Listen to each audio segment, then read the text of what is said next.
See What I See, exclusive on Spotify. Download Anchor untuk bikin podcastmu gratis.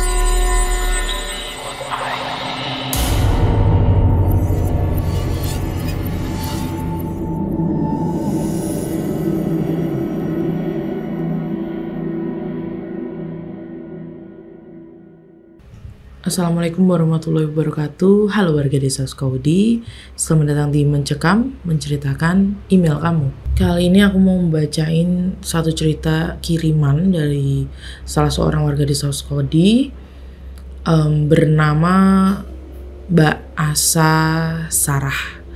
Langsung aja, ini dia Mencekam. Aku mempunyai seorang tante. Sebut saja namanya Tante Rahmi. Tante Rahmi ini sesekali kami kunjungi ketika datang di kota nenek untuk berlibur lebaran. Tidak sering memang kami kunjungi, dan ketika dikunjungi ada aja cerita yang bisa dibawa pulang. Tahun 2006 ketika libur lebaran, kami berkunjung ke kota nenek dan pasti akan bersilaturahmi juga dengan Tante Rahmi. Tante Rahmi ini belum dikaruniai seorang anak, jadi beliau tinggal berdua saja dengan suaminya. Tapi suaminya ini sibuk bekerja gitu. Om Zaki namanya. Om Zaki ini bekerja di salah satu perusahaan BUMN. Pergi pagi dan pulang malam. Sehari-hari Tante Rahmi di rumah hanya tinggal bersama asisten rumah tangga yang tidak menginap. Sebut saja namanya Bi Eneng. Bi Eneng ini datang jam 7 pagi dan akan pulang ketika hampir maghrib tiba. Sebenarnya jam kerja Bi Eneng itu hanya sampai jam 4 sore. Tapi Bi Eneng terkadang kasihan melihat Tante Rahmi yang sendirian di rumah sambil menunggu Om Zaki pulang. Tak setiap hari sih Bi Eneng menemani Tante Rahmi. Ada kalanya jika ia terbentur dengan acara dia, ya Bi Eneng meninggalkan Tante Rahmi sendirian. Suatu hari ketika kami tengah berlibur dan bersilaturahmi di sana, kami datang membawa berbagai macam barang atau oleh-oleh yang sekiranya nanti pasti bikin Tante Rahmi itu senang. Namun ternyata Tante Rahmi menolak semua pemberian kami itu. Oh ya, bisa dibilang Tante Rahmi itu orangnya ini agak istimewa ya. Memang tidak sesehat dan sewaras orang-orang. Kami lupa sejak kapan Tante Rahmi seperti itu. Ia akan duduk ketika pagi dan sore hari di teras rumah. Tatapan matanya kosong dan sesekali ketika moodnya sedang tidak baik, ia akan menangis histeris. Entah di waktu kapan Tante Rahmi mendapatkan sebuah boneka dari kain yang di dalamnya diisi dakron. Boneka itu menggunakan pakaian India berwarna biru dan rok berwarna merah terang. Matanya terlihat lebar dan bundaran merah di antara alisnya. Tidak ada yang menyeramkan dan menakutkan dari tampilan boneka itu. Kami bahkan selalu meledek dan menyanyikan lagu dangdut agar Tante Rahmi terhibur. Boneka cantik dari India lah, seperti itulah contohnya. Ketika kami menyanyikan lagu itu, Tante Rahmi pun akan tertawa dan terkadang ikut menari. Melihat ekspresinya seperti itu, tentu saja membuat hati kami ikut senang ya. Harapan untuk Tante Rahmi sembuh adalah keinginan terbesar bagi saudara-saudara, pun demikian dengan kemenakan yang lain. Di suatu malam, sepupuku, kita sebut saja namanya Soraya, ia tak sengaja menepiskan boneka India itu ketika Tante Rahmi memaksanya untuk menggendongnya. Ya, namanya anak kecil ya. Masih umur sekitar 5 tahun gitu loh. Jadi mungkin dia agak risih atau apa gitu ya. Ketika boneka India itu jatuh, dalam keadaan terburu-buru Tante Rahmi menggendongnya dan dibelai-belai gitu rambutnya. Ya kayak memperlakukan seorang bayi gitu. Kami yang melihatnya bisa dibilang masih bersikap biasa lah. Mungkin Tante Rahmi menganggap bahwa boneka India itu adalah anak yang selalu ia rindukan. Hari-hari berlalu, beberapa orang om dan tante kami yang menginap di sana mulai memisahkan diri dan tidur di rumah nenek yang tak begitu jauh dari rumah Tante Rahmi. Hanya menyisakan beberapa orang keponakan dan kakak-kakak perempuan Tante Rahmi. Pada suatu malam, kami mendengar suara tangisan anak perempuan sekitar umur 5 tahun, balita lah.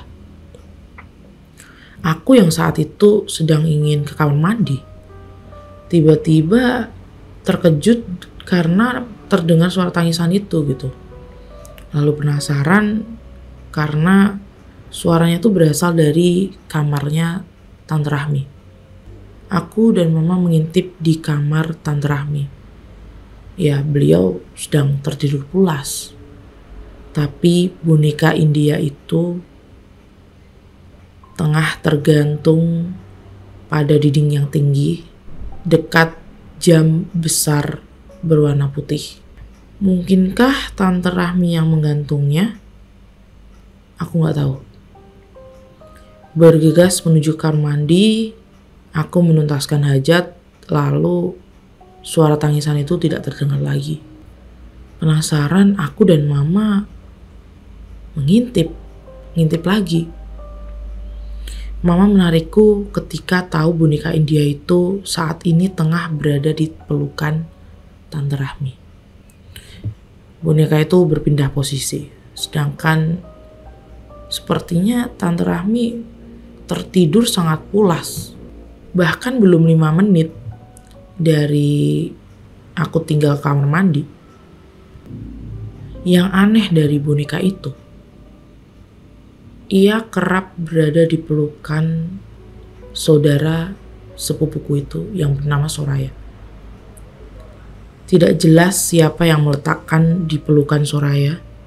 Yang jelas tidak ada satu orang pun sepupu-sepupuku yang menyukai boneka itu. Karena setiap kami membicarakan boneka India itu, sepupu-sepupuku malah justru merasa takut. Katanya mereka kerap didatangi di mimpi oleh boneka India itu yang kerap berpindah-pindah tempat. Lama-lama kami juga tak betah di rumah Tante Rahmi. Apalagi Om Zaki juga gak pernah pulang. Dan Bi Eneng berhenti bekerja karena harus mengurus ibunya yang sudah tua. Kami meminta orang tua kami untuk menginap saja di rumah nenek dan berlebaran di sana. Tapi mamaku bilang kasihan karena Tante Rahmi benar-benar sendiri. Lagi pula kita tidak bisa setiap saat untuk mengunjunginya gitu. Cuma mungkin setahun sekali aja gitu. Mengetahui kami yang setiap hari menemani Tante Rahmi di sana, Om Zaki juga tidak pernah terlihat pulang. Pernah papaku mencari info tentang Om Zaki di kantor beliau. Tapi kata teman kantornya, Om Zaki sudah tidak pernah masuk bekerja selama beberapa minggu. Kami menjadi semakin aneh. Kesehatan Tante Rahmi juga semakin menurun. Ia kerap mengamuk dan gak jelas tiba-tiba histeris. Ia kerap mengamuk tak jelas sambil menunjuk-nunjuk boneka India itu. Suatu malam selepas melaksanakan sholat tarawih bersama, Soraya, sepupuku yang paling kecil tadi berteriak histeris mendapati Tante Rahmi yang sudah menggantungkan diri dengan kain sari. Kami tidak tahu dari mana Tante Rahmi mendapatkan kain itu. Hal itu membuat Soraya sangat trauma dan dia sering meracau bahwa boneka India itulah yang membuat dan menyuruh Tante Rahmi untuk menggantungkan dirinya sendiri. Kami tidak percaya karena ya nggak ada buktinya, maksudnya cuma boneka gitu loh. Namun juga kita nggak bisa menolak keterangan Soraya itu. Karena setahu kami, ia tidak pernah berbohong. Soraya masih sering berobat ke psikolog sampai umurnya setua ini. Kejadian ini udah sekitar 20 tahun. Rumah Tante Rahmi tidak pernah laku dijual dan sampai tahun 2022 ini. Rumahnya kosong, tak terawat, dan hanya sekali saja orang membersihkannya. Itu pun harus datang beramai-ramai. Karena katanya terlihat boneka India yang berpindah-pindah dari kamar satu ke kamar yang lain. Tidak ada yang berani membuang boneka itu. Karena ia selalu saja kembali ke dalam kamar bekas Tante Rahmi. Ini ceritanya kayak film banget ya. Bener-bener membuat trauma gitu loh. Kasihan Soraya. Dia masih kecil melihat peristiwa semenyeramkan itu gitu. Oke, terima kasih Mbak Asa Sarah atas cerita kirimannya. Menurutku ini cerita yang lebih ke sedih sih. Karena aku relate banget dengan penantian ya punya anak ya. Karena aku baru punya anak itu di tahun ketiga pernikahan. Setelah anakku juga meninggal di dalam kandungan usia 5 bulan. Terus baru ada anakku yang sekarang itu di umur pernikahan yang 3 tahun gitu. Lumayan lah, maksudnya 3 tahun itu untuk orang yang memang ingin sekali punya anak itu ada waktu yang lama gitu loh. Apalagi yang sampai berpuluh-puluh tahun itu gak bayangin sih betapa sedihnya, betapa ya kayak kosong aja gitu.